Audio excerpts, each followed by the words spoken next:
Hey everybody, author Barbara Hinsky here again, Facebook and Instagram Live and with you on the day before the launch of Guiding Emily, and I'm very excited, hey Dot, about the book coming out tomorrow. And I wanted to talk a little bit about what inspired the book and how that happened. Have you ever had something that just appears in your life, just kind of drops out of nowhere and takes over?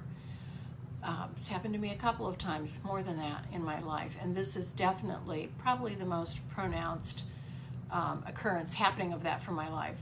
So at the time I was practicing law full-time, and I had written the Rosemont series, was continuing to write that series, had written the Christmas Club, and it was being adapted for the Hallmark Channel, was going to be filming, and I had written a couple of murder mysteries. So I had a pretty full plate. But then the second Saturday in February in 2019, I went to the Desert Foothills Library Gala fundraiser. That library is in Cave Creek, Arizona, and has been extraordinarily kind and generous to me as an author, and letting me promote my platform and my books and speak and do things. I love those people at that library. When they asked me if I could donate something to their to their auction, turned out it was a live auction item, I was thrilled. And I donated naming rights to a character in an upcoming book. I figured it would be the next Rosemont series book. Well, we went to the dinner, my husband and I, and we were seated at a table next to Steve Pawlowski, who is the development director for the Foundation for Blind Children. And my husband and I, and he and his wife, just had the best time talking, really made a nice connection, although they are quite a bit younger than we are. And he said, you know, you live down the street from the foundation, why don't you come and take a tour? And we thought, well, sure, we'll do that. And we did the following week. I'll get to that. That's where the real magic happened. But seated across from me at the table was a woman named Emily Main. So when it was time for the live auction to come up, she was the one who won the bid on that. And Emily Main was now the character, turned out to be the main character in Guiding Emily. I kind of get chills even thinking about it, talking about it again. So the next week, Brian and I go and visit the foundation. I was absolutely stunned by the work they do. Many blind schools only treat children with blind disabilities, and this foundation treats children ages 0 to 105, so there's a large adult population. And they don't turn anyone away just because they have a co-disability, because many blind children are born with other disabilities. The foundation takes them all. They have classes where there are two students to one teacher. And the caring and the patience and the resources brought to bear were incredible. I met one little boy, the age of 4, who was from Canada. His family relocated down here from Canada because in Canada, at home for them, they were told, just keep him comfortable. He will never walk, he will never talk. When I met him, he was zooming around the Foundation for Blind Children. He was blind and had, obviously, co-disabilities. He was zooming around like crazy, happy kid, hugging people. I got a big old hug around my waist from this child. I'm so thankful that they brought him to the foundation where he wasn't just kept comfortable. He thrived. We looked at pictures of the high school group that climbed Mount Kilimanjaro.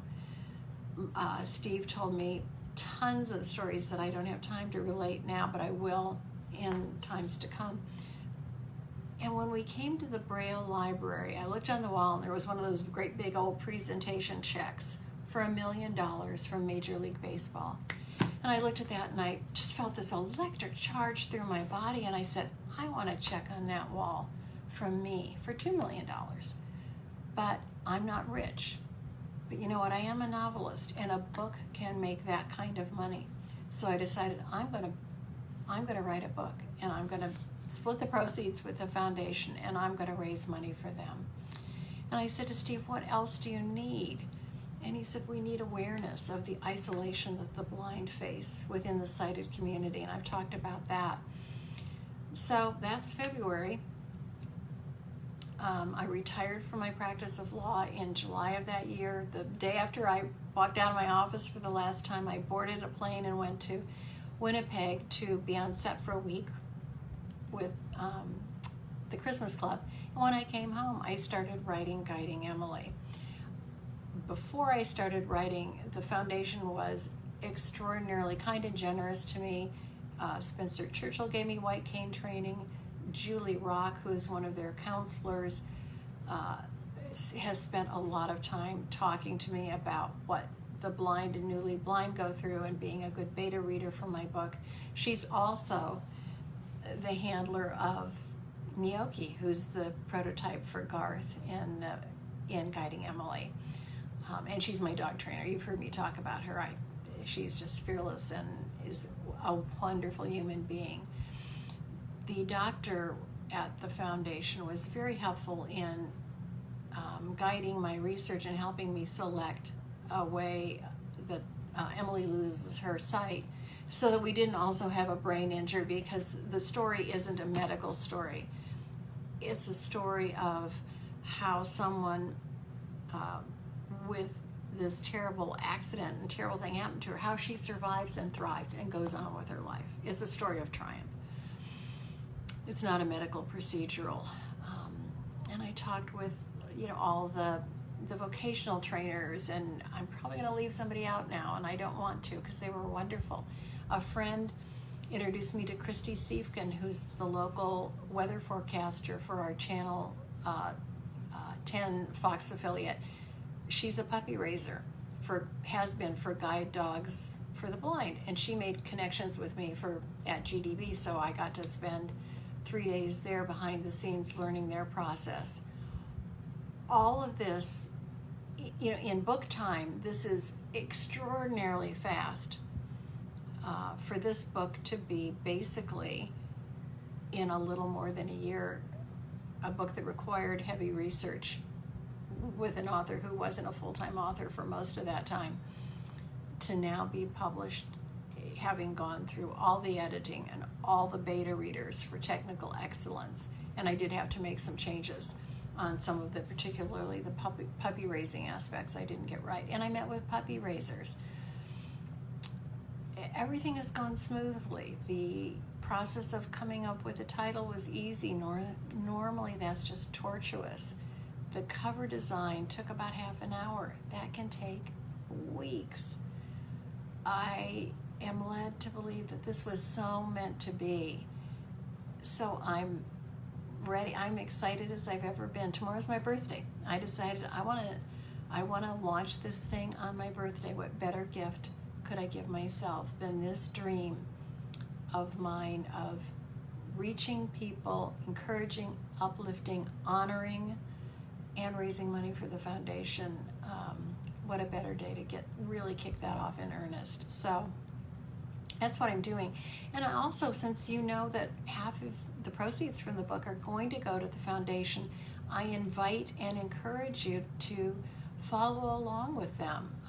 They've got a really wonderful new social media director. I've met with her several times. We're working on some things together, and she needs to grow the social media presence. So See It Our Way, like SEE, like eyesight, See It Our Way, hashtag, and at See It Our Way on Twitter and See It Our Way on Instagram. Follow along so you can see what they do and see how they spend the money that we're raising. I know that it'll be well spent.